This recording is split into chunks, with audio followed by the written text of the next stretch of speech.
ભુજ તાલુકાના મિર્જાપર ગામમાં આવેલી કુમાર પ્રાથમિક શાળાની નવી ઇમારતનું મંગળવારે લોકાર્પણ કરવામાં આવ્યું હતું।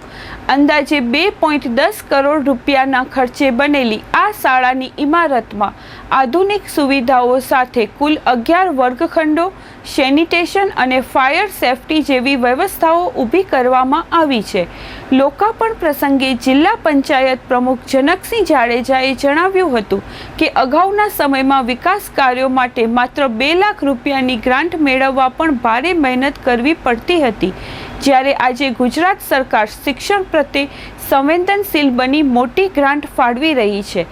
તેમણે ગામના વિકાસ માટે સૌએ સહભાગી થવાની અપીલ કરી હતી, પરંતુ બીજી મિર્જાપર કુમાર શાળાની નવી ઇમારત છેલ્લા કેટલાક સમયથી વિવાદોમાં ઘેરાયેલી રહી છે।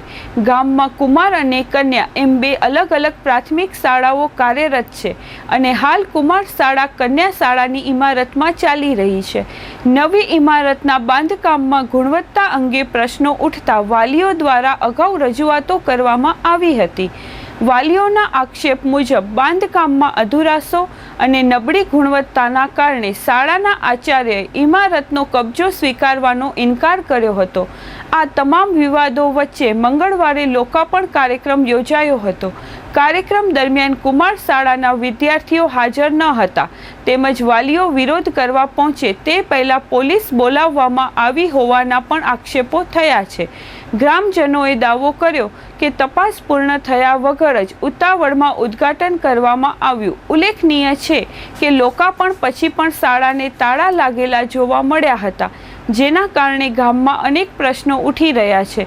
ગામના અગ્રણીઓ અને ગ્રામજનોએ આ મામલે ચંચળ ન્યૂઝ સાથે વાતચીતમાં જણાવ્યું કે ગ્રામજનોને જાણ કર્યા વગર ઉદ્ઘાટન કરવામાં આવ્યું છે અને સમગ્ર મામલે પારદર્શક તપાસ થવી જોઈએ। મારું નામ અરવિંદ વાલજી હિરાણી, મિર્જાપર ગામ જાગૃત નાગરિક। ગઈકાલે સ્કૂલના આચાર્યને એવું કહેવામાં આવ્યું કે આજથી તમારે આ સ્કૂલમાં છોકરાઓને ભણાવવાનું છે, પણ આજે તમે જોઈ શકો છો કે સ્કૂલની ગેટની અંદર પણ તાળા લાગેલા છે। તો આજે કદાચ છોકરાને અહીંયા કને બોલાવવાના હોય તો પણ ભણાવવા કેવી રીતે? આજે અત્યારે વાલીગણનું એવું માનવું છે કે જ્યાં સુધી આ સ્કૂલનું પાક્કું નિરીક્ષણ ન થાય અને એક ચોમાસા સુધી વરસાદ પડી ન જાય અને પાણી ન ભરાય ને ચેક ન થાય કે હવે ત્યાં સુધી એ સ્કૂલને બંધ રાખવામાં આવે, અને જો સ્કૂલની અંદર પાણી ટપકતું બંધ થઈ ગયેલું હોય તો જ છોકરાઓને આ સ્કૂલમાં ભણાવવા મોકલવામાં વાલીગણનો પાક્કું અને નિશ્ચિત નિર્ણય છે।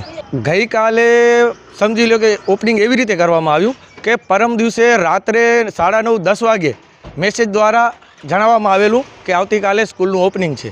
એમની અંદર સ્કૂલના ઓપનિંગની અંદર કન્યા શાળાના શિક્ષકોને બોલાવવામાં આવ્યા, કન્યાઓને બોલાવવામાં આવી, એમનાથી પણ આપણે વાંધો નથી, પણ જ્યારે આ કુમાર શાળાની સ્કૂલ છે તો કુમારોને બોલાવવામાં નહોતા આવ્યા। કુમાર શાળાના વિદ્યાર્થીઓ છે એમના વાલીઓને બોલાવવામાં નહોતા આવ્યા અને શિક્ષકોને પણ બોલાવવામાં નહોતા આવેલા। અમારા ગામના લોકો તરફથી એવી એક માંગણી થવી જોઈએ કે થર્ડ પાર્ટી સ્કૂલની ચકાસણી થવી જોઈએ, અને એ ચકાસણી થયા પછી ને ચકાસણી ટાઈમે પણ એસએમસીના સદસ્યોને સાથે રાખીને ચકાસણી થવી જોઈએ। હું આ ગામનો વતની છું, હું જે સ્કૂલની અંદર ભણેલો છું। ગામની અંદર ઉદ્ઘાટન છે સ્કૂલની, ગામના લોકોનો પણ ખ્યાલ નથી। હવે આમાં શેના માટે આટલો તકડ કરીને આ લોકોએ ઓપનિંગ કર્યું છે એ એક મુદ્દો બને છે। બીજું વધારામાં કહું તો સ્કૂલનો જે વાલીઓ છે, વાલીઓની એક જ માંગણી છે કે ભાઈ આ સ્કૂલની અંદર ભ્રષ્ટાચાર જો છે, બાંધકામ નબળું છે, બરાબર, તો એમની સુકમ તપાસ કરવામાં નથી આવતી। આજે સવારે મેં જોયું કે મને ગામના અમુક વ્યક્તિઓનો ફોન આવ્યો, આગેવાન તરીકે હું ત્યાં જોવા ગયો તો શિક્ષકો બિચારા બારે તડકામાં ઊભા હતા। એટલે મેં કીધું બેના શું છે બધું? તો આ લોકો એક દિવસ એમને એમ કહેતા અહીંયા ભણાવો, એક દિવસ કહેતા આમ ભણાવો, પણ છોકરાનું ભવિષ્ય શું આની અંદર? એટલે ખરેખર આની અંદર હું તો એટલે એક જ કહેવા માગું છું કે આની અંદર ઊંડી તપાસ થઈ અને આનું જે પણ નિરાકરણ આવવું હોય નિરાકરણ લેવું જોઈએ। કારણ કે મધ્યાહન ભોજન સવારના આ લોકો ત્યાં કને મૂકી આવ્યા તો છોકરાને મધ્યાહન ભોજન કેમ મળશે? કુમારશ્રમ મૂકી આવ્યા। હવે અત્યારે હું સ્કૂલમાં આવ્યો છું, તમારી સામે છું, કન્યાશ્રમ, તો આ બેન એમ કહે છે કે હવે અમને એવું કહે છે કે હવે છોકરાને અહીંયા કને તમે ભણાવવા માટે મોકલો। એટલે ખરેખર આ શું ચાલે છે ને, અમારા દેશ અંધકાર તરફ જાય છે। એમ એજ્યુકેશનની અંદર જો આટલો ભ્રષ્ટાચાર ચાલશે તો આ લોકો બીજે ક્યાં નહીં કરતા હોય એમ। પણ હું એમ કહું છું કે તમે ભ્રષ્ટાચાર કરો છો એ બધો જગ જાહેર છે, છતાં આવી જગ્યાએ સ્કૂલના જ્યાં છોકરા ભણતા હોય, ગામના છોકરા જે મારા છોકરા છે, પણ આ વસ્તુ ન ચાલે।